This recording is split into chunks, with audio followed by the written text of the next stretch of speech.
ಅದರಲ್ಲೂ ರಾಷ್ಟ್ರೀಯ ಮಟ್ಟದಲ್ಲಿ ಚರ್ಚೆಗೆ ಗ್ರಾಸವಾಗಿರೋದು ಕರ್ನಾಟಕದಲ್ಲಿ ಸರ್ಕಾರ ತೆಗೆದುಕೊಂಡ ನಿಲುವು ಕರ್ನಾಟಕದಲ್ಲಿ ಕನ್ನಡಿಗರಿಗೆ ಉದ್ಯೋಗ ಅವಕಾಶದಲ್ಲಿ ಆದ್ಯತೆ ಇರಬೇಕು ಅನ್ನೋ ಕಾರಣಕ್ಕೆ ಖಾಸಗಿ ವಲಯದಲ್ಲಿ ಕನ್ನಡಿಗರಿಗೆ ಮೀಸಲಾತಿ ಇರುತ್ತಾ ಇಲ್ವಾ ಈ ಬಗ್ಗೆ ಒಂದಷ್ಟು ಗೊಂದಲಗಳು ಚರ್ಚೆಯ ನಂತರದಲ್ಲೂ ಕೂಡ ಮುಂದುವರೆದಿದೆ. ಇದ್ರ ಬಗ್ಗೆ ರಿಪಬ್ಲಿಕ್ ಕನ್ನಡಕ್ಕೆ ಪ್ರಿಯಾಂಕ್ ಖರ್ಗೆ ಎಕ್ಸ್ಕ್ಲೂಸಿವ್ ಆಗಿ ಮಾಹಿತಿಯನ್ನು ಹಂಚಿಕೊಂಡಿದ್ದಾರೆ. ಸಿ-ಡಿ ಗ್ರೂಪ್ ಮೀಸಲಾತಿಗೆ ಯಾವುದೇ ಸಮಸ್ಯೆ ಆಗೋದಿಲ್ಲ. ಕೆಲವೊಂದು ವಲಯದಲ್ಲಿ ಮೀಸಲಾತಿ ಬಗ್ಗೆ ನಾವು ವಿಮರ್ಶೆ ಮಾಡಬೇಕಾಗತ್ತೆ ಅಂತ ಹೇಳಿದ್ದಾರೆ. ಮೋಹನ್ ದಾಸ್ ಪೈ, ಕಿರಣ್ ಮಜುಮ್ದಾರ್ ಅಪಸ್ವರ ಎದ್ದ ಹಿನ್ನೆಲೆಯಲ್ಲೇ ಐಟಿ-ಬಿಟಿ ಮುಖ್ಯಸ್ಥರ ಜೊತೆ ಸಮಾಲೋಚನೆಯನ್ನ ಮಾಡ್ತೇವೆ, ಯಾರೂ ಆತಂಕ ಪಡುವ ಅವಶ್ಯಕತೆ ಇಲ್ಲ ಅಂತ ಹೇಳಿ ಪ್ರಿಯಾಂಕ್ ಖರ್ಗೆ ಸ್ಪಷ್ಟನೆಯನ್ನ ನೀಡಿದ್ದಾರೆ. ನಮ್ಮ ಪೊಲಿಟಿಕಲ್ ಬ್ಯೂರೋ ಹೆಡ್ ವಿಜಯ್ ಜೊತೆ ಪ್ರಿಯಾಂಕ್ ಖರ್ಗೆ ನಡೆಸಿರುವ ಮಾತುಕತೆ ನಿಮ್ಮ ಮುಂದೆ.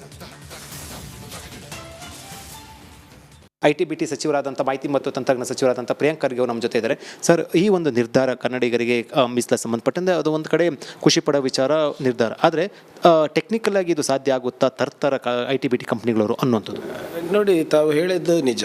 ನಮ್ಮ ಜನರಿಗೆ ನಾವು ರಕ್ಷಣೆ ನೀಡೋದು, ಸಂರಕ್ಷಣೆ ಮಾಡೋದು ನಮ್ಮ ಜವಾಬ್ದಾರಿ ಮುಂಚೆಯಿಂದನೂ ಮಾಡ್ಕೊಂಡು ಬಂದಿದ್ದೀವಿ. ಇವತ್ತು ನಮ್ಮ ರಾಜ್ಯದ ಮಾನವ ಸಂಪನ್ಮೂಲ ಏನಿದೆ ಇದು ಇಡೀ ವಿಶ್ವದಲ್ಲೇ ಪ್ರಖ್ಯಾತ ಆಗಿದೆ. ನೀವು ಅಮೇರಿಕಾ ಇರ್ಬೋದು, ಯುರೋಪ್ ಇರ್ಬೋದು, ಮಿಡ್ಲ್ ಈಸ್ಟ್ ಇರ್ಬೋದು, ಮತ್ತು ಏಷ್ಯಾ ಪ್ರಾಂತ್ಯದಲ್ಲಿರ್ಬೋದು, ಭಾಳಷ್ಟು ನಮ್ಮ ಕನ್ನಡಿಗರು ಎಲ್ಲ ಕಡೆಯೂ ಇದ್ದಾರೆ. ಬೇರೆ ಬೇರೆ ಹುದ್ದೆಗಳಲ್ಲಿ ಇಂಜಿನಿಯರ್ಸಿಂದ ಹಿಡ್ಕೊಂಡು ಇವತ್ತು MDಗಳು, CEO ಕೂಡ ಇದ್ದಾರೆ. ನಮ್ಮ ಸರ್ಕಾರದ ಪ್ರಯತ್ನ ಏನು, ಒಂದು ಪ್ರಾಮಾಣಿಕತೆಯಿಂದ ನಾವು ಈ ಒಂದು ನಮ್ಮ ಜನರಿಗೆ ಸಂರಕ್ಷಣೆ ಮಾಡೋದು, ಜೊತೆಗೆ ನಾವು ಇದನ್ನು ಕೂಡ ಆಲೋಚನೆ ಮಾಡಬೇಕಾಗತ್ತೆ. ಬಂಡವಾಳ ಹೇಗೆ ತರಬೇಕಾಗ್ತದೆ ಇದರಿಂದ. ಯಾಕಂದರೆ ಬಂಡವಾಳ ಬಂದಿಲ್ಲ ಅಂದರೆ ಉದ್ಯೋಗ ಸೃಷ್ಟಿಯಾಗಿಲ್ಲ ಅಂದರೆ ಮೀಸಲಾತಿ ನೀವು ಎಷ್ಟು ಕೊಟ್ಟರು ಅದು ಉಪಯುಕ್ತ ಆಗೋದಿಲ್ಲ. ಸೊ ನೀವು ಹೇಳ್ದಂಗೆ ಫೀಸಿಬಿಲಿಟಿ ಏನು ತಾವು ಕೇಳ್ತಾ ಇದ್ದೀರಾ, C&Dನಲ್ಲಿ ನನಗೇನು ಅಷ್ಟೇನು ತೊಂದರೆ ಅನಿಸ್ತಾ ಇಲ್ಲ. ಬಟ್ ಮೇಲೆ ಹೋಗ್ತಾ ಅವರ ಉದ್ಯಮಶೀಲತೆಯನ್ನು ನಾವು ಹೆಚ್ಚಿಸಬೇಕಾಗ್ತದೆ. ಅದಕ್ಕೋಸ್ಕರನೇ ನಾವು ಬೇರೆ ಬೇರೆ ಯೋಜನೆಗಳನ್ನು IT ಡಿಪಾರ್ಟ್ಮೆಂಟಿಂದ, ಇಂಡಸ್ಟ್ರಿ ಡಿಪಾರ್ಟ್ಮೆಂಟಿಂದ, ಸ್ಕಿಲ್ ಡೆವಲಪ್ಮೆಂಟ್ ಡಿಪಾರ್ಟ್ಮೆಂಟಿಂದ ಸೇರಿ ಒಂದು ಸ್ಕಿಲ್ ಕೌನ್ಸಿಲ್ ಮಾಡ್ಕೊಂಡಿದ್ದೀವಿ. ಸೊ ಉದ್ಯಮಶೀಲತೆ ಹೆಚ್ಚಿಸ್ಬಿಟ್ಟು ನಾವು ಮಾಡಬೇಕಾಗ್ತದೆ. ಬಟ್ ಮೋರ್ ಇಂಪಾರ್ಟೆಂಟ್ಲಿ ನಾವು ಇದು ಲೇಬರ್ ಡಿಪಾರ್ಟ್ಮೆಂಟಾದ ಪ್ರಸ್ತಾವನೆ ಅಷ್ಟೆ. ಇದು ರೂಲ್ಸ್ ರೂಲ್ಸ್ ಬರೋದಕ್ಕಿಂತ ಮುಂಚೆ ಅವರು ನಮ್ಮ ಡಿಪಾರ್ಟ್ಮೆಂಟ್ ಇರ್ಬೋದು, ನಿಮ್ಮ ಇಂಡಸ್ಟ್ರಿ ಡಿಪಾರ್ಟ್ಮೆಂಟ್ ಇರ್ಬೋದು, ಅಥವಾ ಇಂಡಸ್ಟ್ರಿ ಲೀಡರ್ಸ್ ಇರ್ಬೋದು, ಇಂಡಸ್ಟ್ರಿ ಕನ್ಸಾರ್ಷಿಯಮ್ಸ್ ಏನಿರ್ತದೆ, ಬೇರೆ ಬೇರೆ ಅಸೋಸಿಯೇಷನ್ಸ್ ಏನಿರ್ತದೆ, ಅವ್ರ ಜೊತೆನೂ ಚರ್ಚೆ ಮಾಡಬೇಕಾಗತ್ತೆ. ಯಾಕಂದರೆ ಕೊನೆಯದಾಗಿ ಅವ್ರು ತಾನೇ ಬಂಡವಾಳ ಹಾಕೋರು. ಅವ್ರು ಬಂಡವಾಳ ಹಾಕಿದಾಗ ನಾವು ಅವ್ರ ಬಂಡವಾಳ ಯಾಕೆ ಹಾಕ್ತಾ ಇದ್ದಾರೆ, ನಮ್ಮ ಮಾನವ ಸಂಪನ್ಮೂಲ ನೋಡಿ. ಬೇರೆ ಕಡೆ ಕೂಡ ನೀವು ಬಂಡವಾಳ ಹೂಡಿಕೆ ಸಂಬಂಧಪಟ್ಟಂತೆ ಕೂಡ ಹೊರ ದೇಶಗಳಲ್ಲೂ ಕೂಡ ನೀವು ಏನು ಆ ಒಂದು ಇನ್ವೆಸ್ಟ್ಮೆಂಟ್ ಸಂಬಂಧಪಟ್ಟ ಸಭೆಗಳನ್ನ ಮಾಡಿರುವಂಥದ್ದು, ಎಲ್ಲ ಕೂಡ ಚರ್ಚೆ ಮಾಡಿರುವಂಥದ್ದು. ಈ ರೀತಿ ನೀತಿ ನಿರ್ಧಾರ ಒಂದು ಕಡೆ ಕನ್ನಡಿಗರಿಗೆ ಅನುಕೂಲ ಆಗಲೇಬೇಕು, ಖಂಡಿತವಾಗ್ಲೂ ಕೂಡ ನೀತಿ.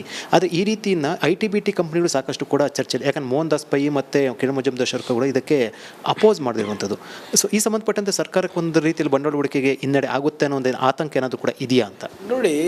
ಯಾವುದೇ ನೀತಿ ತಂದಾಗ ಪರ ವಿರೋಧ ಇರೋದು ಸಹಜ, ಇರಲೂಬೇಕು. ನಮ್ಮ ಮಾನವ ಸಂಪನ್ಮೂಲ ನೋಡಿಬಿಟ್ಟೆ ತಾನೇ ಇವತ್ತು ಬಂಡವಾಳ ಬರ್ತಾ ಇರೋದು. ಸೊ ಕನ್ನಡಿಗರೇ ಹೆಚ್ಚು ಉದ್ಯಮಶೀಲತೆ ಹೇಗೆ ಮಾಡಬೇಕಂತನೂ ಆದ್ಯತೆ ಇದೆ ನಮ್ಮದು. ನಾವು ಬರೀ ಏನು ರಿಸರ್ವೇಷನ್ ತರ್ತಾಯಿದ್ದೀವಿ, ಪಾಲಿಸಿ ತರ್ತಾಯಿದ್ದೀನಿ ಅಂದ ತಕ್ಷಣ ಇನ್ವೆಸ್ಟ್ಮೆಂಟ್ ಬರೋಲ್ಲ. ನೀವು ಹೇಳಿದ್ದು 100% ಒಪ್ಕೋತೀನಿ.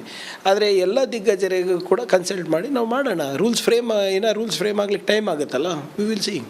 ಈಗ ಕಿರಣ್ ಮಜುಮ್ದಾರ್ ಮತ್ತು ಮೋಹನ್ ದಾಸ್ ಪೈ ಕನ್ನಡಿಗರಾಗಿ ಅಂದರೆ ಮ್ಯಾನೇಜ್ಮೆಂಟ್ ಕೋಟಾದಲ್ಲಿ 50% ರಿಸರ್ವ್ ತರುವಂಥದ್ದು, ಅವು ಕೆಲವೊಂದಷ್ಟು ಅಪೋಸ್ ಆಗ್ತಾರಂಥ ಹಿನ್ನೆಲೆಯಲ್ಲಿ ಅದಕ್ಕೆ ತಾವು ಸಹಮತ ವ್ಯಕ್ತಪಡ್ತಾರೆ. ಕನ್ನಡಿಗರಾಗಿ ಅವರು ಅಪೋಸ್ ವ್ಯಕ್ತಪಡಿಸ್ತಾರಂಥ ಹಿನ್ನೆಲೆಯಲ್ಲಿ ಒಬ್ಬ IT-BT ಸಚಿವರಾಗಿ ಒಂದಷ್ಟು ಗೊಂದಲ ಇರುವಂಥ ಹಿನ್ನೆಲೆ ಏನು ಅಥವಾ ಆತಂಕನೂ ಕೂಡ ಇರುವಂಥದ್ದು, ಏನು ಸಲಹೆ ಕೊಡ್ತಿರೋ ಅಂತ ಏನು ಅಭಿಪ್ರಾಯ? ನೋಡಿ, ಇವೆಲ್ಲ ಚರ್ಚೆ ಮಾಡಿಬಿಟ್ಟೆ ಆಗುತ್ತಲ್ಲ. ನಾವು quite naturally as a government ನನಗೆ ನಮ್ಮ ಜನರ ಹಿತಾಸಕ್ತಿಯನ್ನು ಪ್ರೊಟೆಕ್ಟ್ ಮಾಡೋದು ಇಂಪಾರ್ಟೆಂಟ್ ಇರ್ತದೆ. ಬಂಡವಾಳ ಕಮ್ಮಿ ಆಗ್ತದೆ, ವಿ ವಿಲ್ ಇವ್ಯಾಲ್ಯೂಯೇಟ್.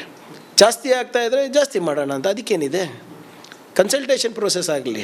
ಸರ್, ಈಗ ಈ ಬಿಲ್ ತರೋಕ್ಕಿಂತ ಮುಂಚೆ ಈಗ ಈ ಅಧಿವೇಶನದಲ್ಲೇ ಬಿಲ್ ಬರುತ್ತೆ ಅಂತ ಹೇಳ್ತಾ ಇರುವಂಥದ್ದು ಸಚಿವ ಸಂಪುಟ ಸಭೆ. ಮೊನ್ನೆ ಕ್ಯಾಬಿನೆಟ್ ಅಪ್ರೂವಲ್ ಆಗಿದೆ. ನನ್ನ ಸಲಹೆ ಏನಿದೆ ಅಂದರೆ ಇದನ್ನು ಲೇಬರ್ ಮಿನಿಸ್ಟರ್ ಅವರು ಇರ್ಬೋದು, ಬೇರೆ ಬೇರೆಯವರೆಲ್ಲರೂ ಸೇರಿ ಒಂದು ಇಂಡಸ್ಟ್ರಿ ಬಾಡಿ ಮೀಟಿಂಗ್ ಮಾಡಿ ಇಂಡಸ್ಟ್ರಿಯಿಂದ ಏನು ಸಲಹೆ ಬರ್ತದೆ ನೋಡೋಣ. ಇಂಡಸ್ಟ್ರಿಯವರು ಇಲ್ಲ ಸರ್ ಸ್ವಲ್ಪ ವೇಟ್ ಮಾಡಬೇಕಾ, ಇಲ್ಲ ಡಿ ಗ್ರೂಪ್ ತೊಂದರೆ ಇಲ್ಲ, ಸಿ ಗ್ರೂಪ್ನಲ್ಲಿ ಹೀಗಿರಬೇಕು, ಅಥವಾ ಇಲ್ಲ ನೀವು ಮ್ಯಾನೇಜ್ಮೆಂಟ್ನಲ್ಲಿ ನಮ್ಗೆ ಆ ಸ್ಕಿಲ್ ಸಿಗೋದಿಲ್ಲ. ಈಗ ಎಕ್ಸಾಂಪಲ್ ಭಾಳ ಸ್ಪೆಸಿಫಿಕ್ ಏನು ಸೆಕ್ಟರ್ಸ್ ಇರ್ತದೆ. ಈಗ space technology, we are the hub, ಯಾಕಂದರೆ ಇಸ್ರೋ ಇದೆ, ಎಲ್ಲ ಇದೆ. ಈಗ ಸ್ಪೇಸ್ ಟೆಕ್ನಾಲಜಿ ಮ್ಯಾನೇಜ್ಮೆಂಟ್ನಲ್ಲಿ ಎಷ್ಟು ಜನ ಸಿಗ್ತಾರೆ ನಮಗೆ? ಭಾಳ ಕಷ್ಟ ಆಗ್ತದೆ. ಅಥವಾ ಬಯೋಟೆಕ್ನಾಲಜಿನಲ್ಲಿ ನೀವು ಬಯೋ ಮ್ಯಾನುಫ್ಯಾಕ್ಚರಿಂಗ್ ಮಾಡಬೇಕು ಅಂತ ಇದ್ದೀರಾ, ನಿಮ್ಮ ಮ್ಯಾನೇಜ್ಮೆಂಟ್ನಲ್ಲಿ ಒಂದು 5 ಜನ ಇರಬೇಕು ಅಂದರೆ ಒಂದು 2 ನೀವು ಇರಬೇಕು ಅಂದರೆ ಎಷ್ಟು ಜನ ಮಾಡಿದ್ದಾರೆ? ಸೊ ಅಂಥ ಅಡಚಣೆಗಳು ಪ್ರಾಬ್ಲಮ್ಸ್ ಇರುತ್ತೆ, ಇಲ್ಲ ಅಂತ ಹೇಳ್ತಾ ಇಲ್ಲ ನಾನು, ಬಟ್ ಅದು ಕೂತ್ಕೊಂಡು ಬಗೆಹರಿಸ್ಬೋದು ಮಾತುಕತೆಯಿಂದ. ಇದು ಪ್ರಿಯಾಂಕಾ ಖರ್ಗೆ ಅವರ ಮಾತು. ಅವ್ರು ಹೇಳ್ತಾ ಇರುವಂಥದ್ದು ರಿಸರ್ವೇಷನ್ ತಂದ ತಕ್ಷಣ ಕೂಡ, ಅಂದರೆ ಏನು ಖಾಸಗಿ ಕಂಪನಿಗಳಲ್ಲಿ ಕನ್ನಡ ರಿಸರ್ವೇಷನ್ ತಂದ ತಕ್ಷಣ ಯಾರು ಆತಂಕ ಪಡುವಂಥ ಅಗತ್ಯ ಇಲ್ಲ. ಉದ್ಯಮಿಗಳು ಜೊತೆ ಕನ್ನಡಿಗರು ಕೂಡ ಹಿತದೃಷ್ಟಿ ಹಿನ್ನೆಲೆಯಲ್ಲಿ ಮತ್ತೊಮ್ಮೆ ಸಭೆ ನಡೆಸಿ ಎಲ್ಲರ ವಿಶ್ವಾಸ ತೆಗೆದುಕೊಂಡು ಒಂದು ಬಿಲ್ಲನ್ನು ತರ್ತೀನಿ ಅಂತ ಹೇಳಿರುವಂಥದ್ದು. ಕ್ಯಾಮರಾ ಪರ್ಸನ್ ಮಂಜುನಾಥ್ ಜೊತೆ Vijay general republic TV, Bengaluru.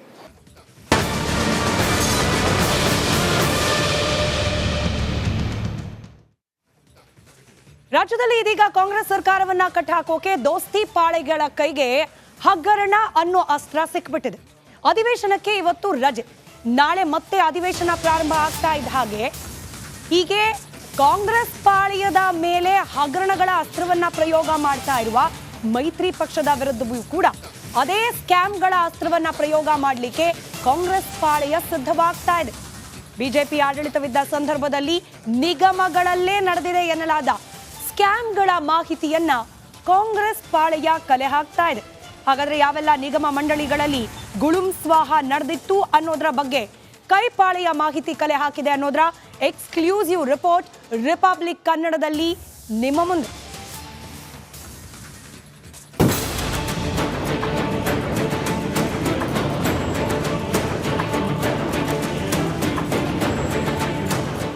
Valmiki ನಿಗಮ ಹಗರಣ, ಕಾಂಗ್ರೆಸ್ ವಿರುದ್ಧ ಕೇಕೆ ಹಾಕೋಕೆ ದೋಸ್ತಿಗಳಿಗೆ ಸಿಕ್ಕಿರುವಂತಹ ರಣಾಸ್ತ್ರ. ದೋಸ್ತಿಗಳ ರಣಕೇಕೆಗೆ ಸೆಡ್ಡು ಹೊಡೆಯಲು ಕಾಂಗ್ರೆಸ್ ಭರ್ಜರಿ ತಯಾರಿಯನ್ನ ಮಾಡಿಕೊಂಡಿದೆ. ಈ ಹಿಂದೆ ಬಿಜೆಪಿ ಜೆಡಿಎಸ್ ಸರ್ಕಾರದ ಅವಧಿಯಲ್ಲೂ ಸಾಲು ಸಾಲು ಹಗರಣಗಳು ನಡೆದಿವೆ. ಅದನ್ನೇ ಹೆಕ್ಕಿ ತೆಗೆದಿರುವಂತಹ ಕಾಂಗ್ರೆಸ್ ದೋಸ್ತಿ ವಿರುದ್ಧ ಸಿಡಿಯಲು ರೆಡಿಯಾಗಿದೆ. ಬರೋಬ್ಬರಿ 7 ನಿಗಮದಲ್ಲಿ ಕೋಟಿ ಕೋಟಿ ಹಗರಣ ನಡೆದಿರುವ ಮಾಹಿತಿ ಸರ್ಕಾರದ ಕೈ ಸೇರಿದೆ. ಗೋವಿ ನಿಗಮ, ಕೃಷಿ ಮಾರುಕಟ್ಟೆ ಮಂಡಳಿ, ಕರ್ನಾಟಕ ಕರಕುಶಲ ಅಭಿವೃದ್ಧಿ ನಿಗಮ, ಅಂಬೇಡ್ಕರ್ ನಿಗಮ, ದೇವರಾಜು ಅರಸು ಟ್ರಕ್ ಟರ್ಮಿನಲ್ ನಿಗಮ, ಕರ್ನಾಟಕ ಮಾಲಿನ್ಯ ನಿಯಂತ್ರಣ ಮಂಡಳಿ, ಕೆಐಎಡಿಬಿ ಹಗರಣ. ಹೀಗೆ ಇಷ್ಟು ನಿಗಮಗಳಲ್ಲಿ ಮೈತ್ರಿ ಪಕ್ಷಗಳು ಅಧಿಕಾರದಲ್ಲಿದ್ದ ವೇಳೆ ಭಾರಿ ಹಗರಣಗಳು ಮಾಡಿವೆ ಅನ್ನೋ ಆರೋಪವಿದೆ. ಇದಕ್ಕೆ ಸಾಕ್ಷಿ ಎನ್ನುವಂತೆ ದಾಖಲೆಗಳನ್ನು ಕಾಂಗ್ರೆಸ್ ಕಲೆಕ್ಟ್ ಮಾಡಿಕೊಳ್ತಾ ಇದೆ. ಈ ಮೂಲಕ ಬಿಜೆಪಿ ಮತ್ತು ಜೆಡಿಎಸ್ಗೆ ಟಕ್ಕರ್ ಕೊಡಲು ಅಣಿಯಾಗಿದೆ. Bureau report, Republic Kannada.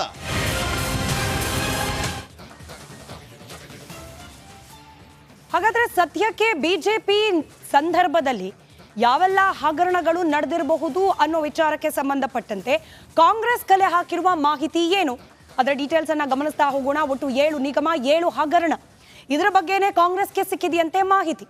ಯಾವ್ಯಾವ ನಿಗಮ, ಎಷ್ಟೆಷ್ಟು ಹಗರಣದ ಆರೋಪ ಗಮನಿಸ್ತಾ ಹೋಗೋಣ. ಮೊದಲನೇದಾಗಿ ಬೋವಿ ನಿಗಮ. ನೆನಪಿರಲಿ, ಇದು ಕೂಡ ಹಿಂದುಳಿದ ವರ್ಗಗಳಿಗೆ ಸಂಬಂಧಪಡುವಂತಹ ಅಭಿವೃದ್ಧಿಗೆ ಕೇಂದ್ರಿತವಾಗಬೇಕಾದ ನಿಗಮ. ಬೋವಿ ನಿಗಮ ಯಾದಗಿರಿಯಲ್ಲಿ 2022ರಲ್ಲಿ 87 ಕೋಟಿ ಹಗರಣ ನಡೆದಿರುವ ಬಗ್ಗೆ ಮಾಹಿತಿ ಇದೆ.